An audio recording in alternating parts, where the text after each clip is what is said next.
Elliot seventh block में आपका Eliot's deconstruction theory के बारे में बात की जाती है, जिसमें कि एक effective tools for analysing the works of the modern and post modern writers के बारे में बात की जाती है।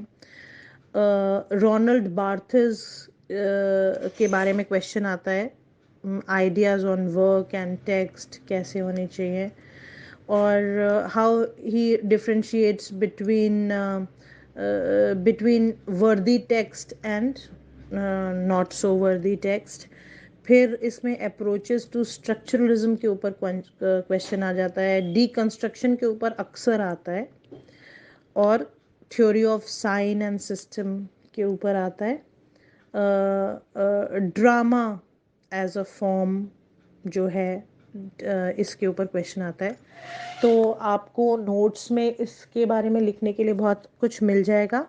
लेकिन मैं आपको मोटा मोटा एक्सप्लेन कर देती हूँ कि डीकंस्ट्रक्शन थ्योरी है क्या, जो कि सबसे इम्पॉर्टेंट कंसेप्ट है इस टाइम का। तो डीकंस्ट्रक्शन की अगर हम बात करें तो वो एक फिलोसॉफिकल मूवमेंट था जो कि एक फ्रेंच थिंकर जैक्विस डेरिडा ने शुरू किया था 1960s में। वो एक अलग से उन्होंने थ्योरी डिफाइन की, जिसमें उन्होंने बोला कि कल्चरल बायसेस हमें देखने को मिलते हैं। हम जैसे हम अगर हम मिल्टन की कोई भी पोइट्री पढ़ते हैं तो उसमें वो क्रिश्चियनिटी को, क्रिश्चियन बिलीव्स को इतना उनकी तरफ बायस्ड हैं उनके टेक्स्ट्स हमेशा, कि अगर और कोई उन्हें पढ़ता है तो वो उसको फ्रिवोलस लगते हैं। They are like TV ads. उसने बोला कि ये जो स्क्रिप्ट्स हैं ये टीवी एड्स की तरह की एक एजेंडा प्रमोट करती हैं, मतलब ऐसे प्रमोट करती हैं कि ये सबसे अच्छा है, ये ले लो, ऐसे वो टीवी एड्स की तरह उनको ये लगते हैं। लेकिन मतलब अगर क्रिटिसाइज करने चलें तो इस तरह के टेक्स्ट उनको लगता है कि ठीक नहीं है।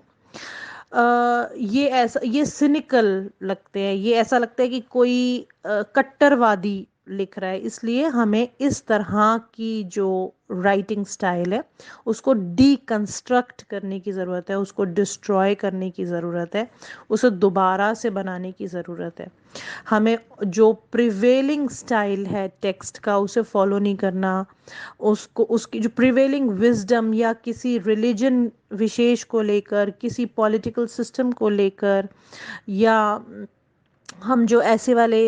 इंटरप्रिटेशंस है किसी बायस को लेकर लिखे गए टेक्स्ट को हम अच्छा नहीं मान सकते। हम मतलब वो उसको समझते थे कि ये अच्छा नहीं है, और हमें हमारे टेक्स्ट में स्केप्टिसिज्म होना चाहिए, यानी कि we should be thinking, like we should write what we think on the psychological level, not from the religious perspective और पॉलिटिकल पर्सपेक्टिव से जो लिखे जाते हैं। हर तरह के कल्चरल बायस को उन्होंने डीकंस्ट्रक्शन की थ्योरी में अपोज किया है,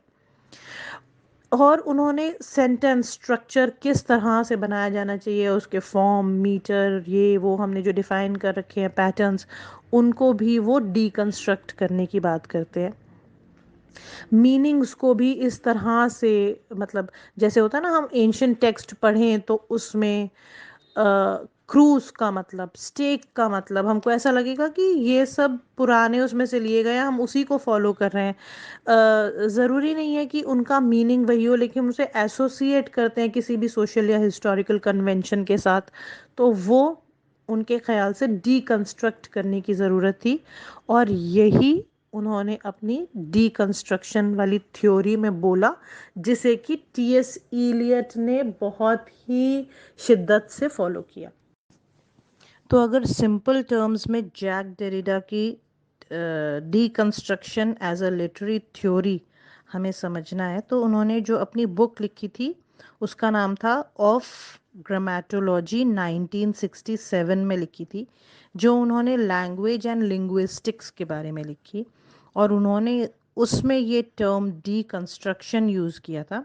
डीकंस्ट्रक्शन का मतलब बिल्कुल भी ये नहीं होता कि उसको तोड़ना या किसी चीज़ को तबाह करना, डिमोलिश करना। डीकंस्ट्रक्शन का मतलब है फर्स्ट स्टेप किसी टेक्स्ट को ब्रेक करके पढ़ना, और ब्रेक करके मतलब उसको एनालाइज करना। सेकंड स्टेप है कि उसमें जो खुद ही के अंदर कॉन्ट्राडिक्शंस छुपे हुए हैं उनको समझना, और थर्ड स्टेप है उसको डिसमेंटलिंग करके उसको अलग तरीके से कंस्ट्रक्ट करना, बेहतर तरीके से कंस्ट्रक्ट करना या अलग अलग तरीकों से कंस्ट्रक्ट करना। तो जो सेट आइडियाज होते हैं उनको न मान के उनका क्रिटिकल कॉन्सेप्चुलाइजेशन करना, यानी कि क्रिटिकली उनको तोड़ तोड़ के अलग अलग तरीके से समझना। जैसे कि मैंने आपको पहले भी कभी ना कभी एग्जाम्पल दिया था कि हम हमेशा जब भी बच्चों को हम पढ़ाते हैं तो उनके एक चीज़ के ऊपर ध्यान देते हैं कि सेंट्रल आइडिया क्या है इसका, इसके पीछे थीम क्या है, ऑथर क्या कहना चाहता है, और हम वही सुनना चाहते हैं बच्चे से या हम वही रटवाते हैं उन्हें जो हमें पता होता है या हम सुनना चाहते हैं, हमने कहीं पढ़ा होता है, जो हम पढ़ते आ रहे होते हैं। और अगर कोई नया आइडिया किसी बच्चे को आया होता है या कोई जेन्युइन कोई ओरिजिनल आइडिया होता है तो हम उसके ऊपर डिबेट बिल्कुल भी नहीं करते, बस उसे सिंपली रॉन्ग साबित कर देते हैं। तो जैक डेरिडा का एक डिकंस्ट्रक्शन थ्योरी क्या थी कि किसी भी टेक्स्ट में जो है बहुत सारे मीनिंग्स छुपे हो सकते हैं और वो मीनिंग्स अलग अलग तरीके से इंटरप्रेट किए जाने चाहिए, अलग अलग तरीके से उनका इंटरप्रिटेशन होना चाहिए। हमारा जो ऑब्सेशन है to the central idea, to the theme, उसको हमें छोड़ देना चाहिए, क्योंकि अगर फिक्स्ड मीनिंग कंसेप्ट जो कि आज तक हम पढ़ते आए हैं और पढ़ाते आए हैं, इसका मीनिंग यही है और यही होना चाहिए, इसके सिवा कुछ और नहीं हो सकता, ये फिक्स्ड मीनिंग कॉन्सेप्ट के साथ हमारा जो ऑब्सेशन है ना, ये हमारी क्रिएटिविटी को हिंडर करता है और हमारी अंडरस्टैंडिंग को भी हिंडर करता है। और हम ऑथर का जो एजेंडा होता है या हेजेमनी जिसके बारे में हमने बात की थी, उस हेजेमनी को हम कभी भी ब्रेक नहीं कर पाएंगे और कभी भी समझ नहीं पाएंगे उसके पीछे के एजेंडे को, अगर हम वही समझते रहेंगे जो कि अ, एक एजेंडा ड्रिवन हेजेमनी हमें समझाना चाहती थी। ठीक है, तो हमें ऑब्सेशन जो है सेंट्रल आइडिया, उसको सेंट्रल आइडिया के साथ जो हमारा ऑब्सेशन है उसे हमें चैलेंज करना है, क्योंकि ये जो है अ, वो कॉन्टेक्स्ट टू कॉन्टेक्स्ट चेंज हो सकता है, psyche to psyche, belief to belief, person to person या आइडियोलॉजी टू आइडियोलॉजी चेंज होता है। इसीलिए किसी भी टेक्स्ट के बहुत सारे मीनिंग्स हो सकते हैं और ज़रूरी नहीं है कि जो ऑथर ने मीनिंग इंटेंड किया है वही हमें समझ में आए। कभी कभी डेरिडा के अनुसार अगर हम क्लोज रीडिंग या रिपीटेड रीडिंग करते हैं किसी टेक्स्ट की, तो जो ऑथर के द्वारा क्रिएट किए हुए अपने ही कॉन्ट्राडिक्शंस होते हैं वो हमारे सामने आ जाते हैं। जैसे कि एग्जाम्पल के तौर पे हम ले सकते हैं एक ह्यूमरस ऐसे लिखा था लैम्ब ने, जिसका नाम था डिजर्टेशन ऑफ अ पिग।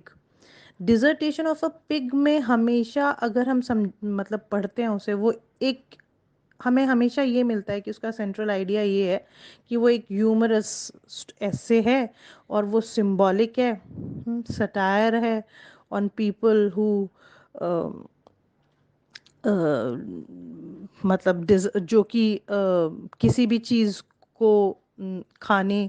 के लिए बहुत, जैसे ग्लटनी क्या होती है, बाइबल के अनुसार ग्लटनी होती है जो कि पेटू लोग होते हैं, उनको खाने का बहुत शौक होता है और वो हर एक चीज़ को बहुत स्वाद लेके खाते हैं, खाना ही उनके लिए फोकस पॉइंट होता है।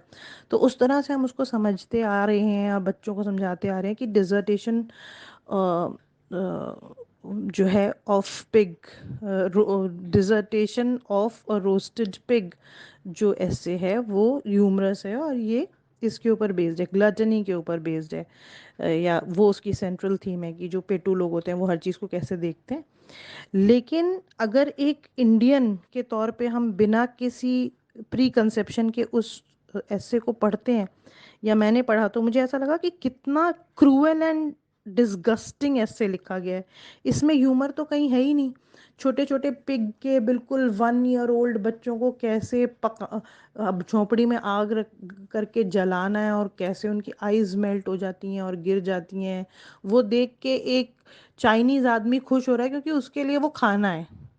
और वो खुश होता है, और बाद में अपने ही जो उसने पाले होते हैं सुअर, उनको वो वो लोग कैसे पका के खाने लगते हैं और वगैरह वगैरह, ये इसकी कहानी है। तो उसमें लिखी तो ह्यूमरस स्टाइल में है, मगर ह्यूमर मुझे कहीं भी नहीं नजर आया, मुझे तो बहुत क्रुएल्टी नजर आई उसके अंदर। तो वो तो अपने कल्चर टू कल्चर हम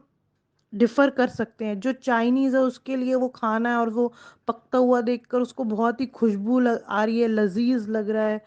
और उसे खाने का मन कर रहा है, उसके लिए उनकी छोटे छोटे बच्चों की पिघलती हुई आवाज़ें और पिघलती हुई आंखें उसे बहुत अच्छी लग रही हैं। लेकिन अगर इंडियन कंटेक्स्ट में समझेंगे तो हमें तो लगेगा कितने राक्षस हैं ये।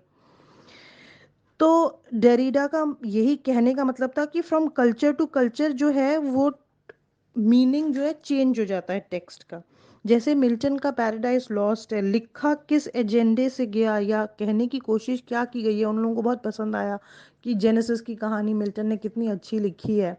बाइबल की कहानी कितनी सिंप्लीफाई करके पोएटिक फॉर्म में पेश की है, कितना अच्छा लग रहा है पढ़ने में कि God is great and he has created the world in this manner. अगर एक इंडियन उसे पढ़ता है तो उसके दिमाग में, या इंडियन या नॉन क्रिश्चियन उसे पढ़ेगा तो उसके दिमाग में पहला ख्याल आएगा कि अगर गॉड को मैनकाइंड को बचाना ही था और वो सब कुछ जानते ही थे तो उन्होंने सेटन को पहले किल क्यों नहीं कर दिया। मैनकाइंड, क्या वो चाहते थे कि मैनकाइंड सफ़र करे?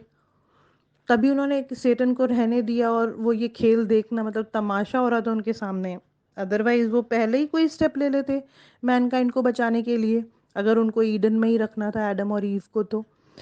तो जो एक नॉन क्रिश्चियन है वो उसको अलग क्रिटिकल निगाह से देखेगा, क्योंकि उसके लिए वो गॉड की कहानी नहीं है। वो उसको बिना किसी उसके मतलब बिना किसी डाउट के नहीं देखेगा, उसको चैलेंज करेगा उस स्टोरी को, क्योंकि उसके लिए वो सच्चाई नहीं है। तो जैक डेरिडा ने क्या बोला कि किसी भी, ये पोस्ट स्ट्रक्चरलिस्ट आइडिया भी है कि किसी भी टेक्स्ट को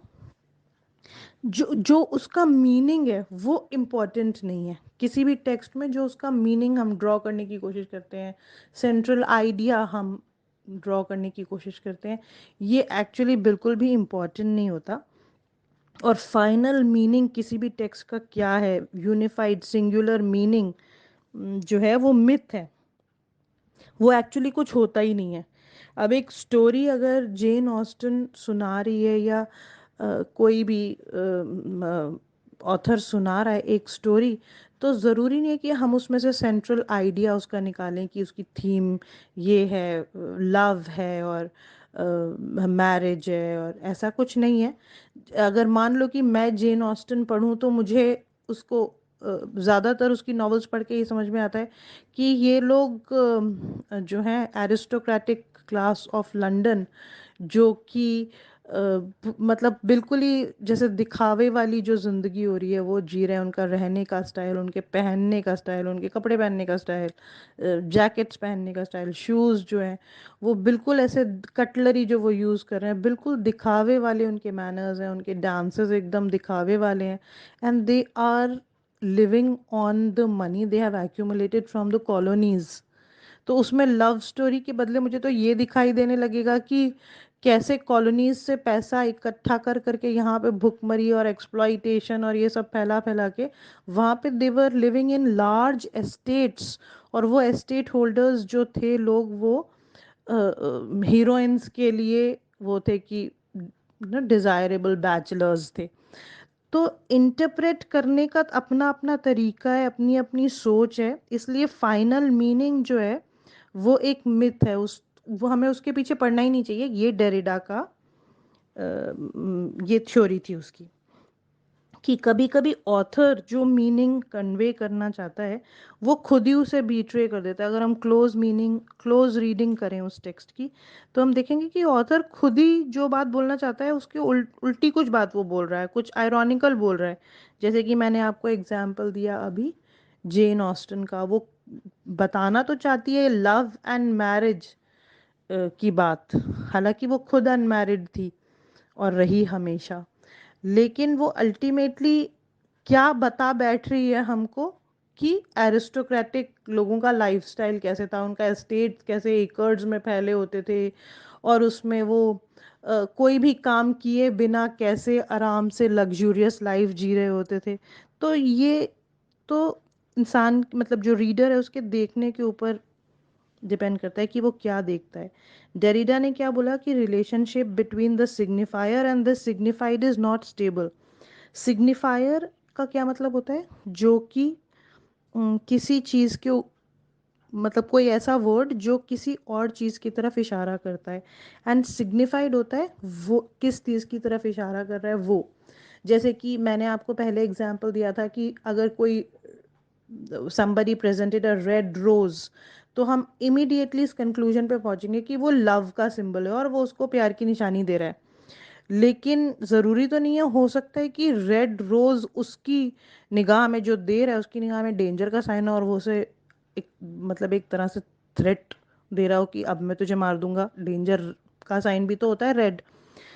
तो सिग्निफायर और सिग्निफाइड की थ्योरी क्या होती है कि हम एक सेट सिग्निफायर्स बना लेते हैं और हम फिर उस चीज़ से हटते नहीं है, पीढ़ी दर पीढ़ी हम वही बताते रहते हैं। और किसी दूसरे बंदे को जिसको नहीं पता होती वो बात कि ये, अगर हम किसी बच्चे को स्टोरी सुना रहे हैं, उसे ये पता ही नहीं कि रेड रोज किसका सिग्निफायर है, तो वो अपना मीनिंग उससे डिराइव कर सकता है, मगर वो मीनिंग हम डिराइव नहीं करने देते उसे और अपना मीनिंग थोपते हैं। तो ये जो सिस्टम होता है सिग्निफायर और सिग्निफाइड का, वो बाइनरीज के ऊपर बेस्ड होता है कि अगर हम सिग्निफाई मतलब जैसे अगर हम ट्रुथ की बात करें, ट्रुथ की अगर हम बात करें तो कहीं ना कहीं हम ये परसेप्शन दे रहे हैं लोगों को कि ट्रुथ जो है वो प्रिविलेज्ड है और लाई जो है वो नहीं है। अगर हम टॉल की बात कर रहे हैं किसी की, या स्मॉल की बात कर रहे हैं, टॉल की बात कर रहे हैं मान लो, तो हम एक परसेप्शन बना रहे हैं कि जो ये है टॉल जो है वो प्रिविलेज्ड है, और जो स्मॉल जिसकी हमने बात नहीं की वो नॉट सो प्रिविलेज्ड है। वाइट एंड ब्लैक की इसी तरह ब्रिटिशर्स बात करते हैं तो वाइट को हमेशा प्योरिटी, चेस्टिटी, डिविनिटी के साथ एसोसिएट करते थे, लेकिन क्या अफ्रीकन्स के लिए भी वाइट का यही मीनिंग होता है? क्या पता उनके लिए ब्लैक्स ज़्यादा इम्पोर्टेंट है। जैसे कि हर एक शुभ अवसर पर या शुभ काम पर जो भी होता है उसमें कुछ लोग जो हैं वो ब्लैक कलर को प्रेफर करते हैं और वाइट कलर को प्रेफर नहीं करते, कुछ लोग रेड कलर को प्रेफर करते हैं, कुछ ग्रीन को करते हैं। तो ये कलर को भी हमने मतलब एक मीनिंग दे दिया। डव को हमने पीस का परिचायक बना दिया है। ऐसे करके हम सिग्निफायर्स सेट कर देते हैं और फिर उसका मीनिंग अगर लेमैन जो हमारे मीनिंग्स को नहीं समझता, वो जब उस टेक्स्ट को पढ़ता है वो किसी और तरीके से उसे इंटरप्रेट कर सकता है, विच शुड बी प्रमोटेड। क्योंकि इस तरह से एक टर्म को हम प्रिविलेज मान लेते हैं और एक टर्म को हम प्रिविलेज नहीं मानते, और टेक्स्ट में भी ऐसे ही होता है कि जो स्ट्रक्चर होता है लैंग्वेज का, उसको हम हमें ऐसा लगता है कि जो कंटेंट है वो प्रिविलेज्ड है और स्ट्रक्चर प्रिविलेज नहीं है। किस तरह से लिखी गई है पोएम, उसमें कौन सी आयरनी है, कौन सा मेटाफर है, कैसा स्ट्रक्चर फॉर्म हुआ है, उसकी राइम कैसी है, रिदम कैसी है, इसको इसके ऊपर हम अपना फोकस न डाल के, जो कि actual reasons for its beautification होते हैं, उसकी जगह हम मीनिंग ढूंढने लगते हैं उसमें कि इसका मीनिंग क्या है, कहना क्या चाहता है, या कॉन्टेक्स्ट क्या है, वो ढूंढने लगते हैं। और डेरिडा की थ्योरी के अनुसार हमें ज़्यादा जो इम्पोर्टेंस है वो हमें सेट पैटर्न्स पे नहीं देनी चाहिए, जबकि उसके डिफरेंट इंटरप्रिटेशंस पर हमें ज़्यादा फोकस करना चाहिए।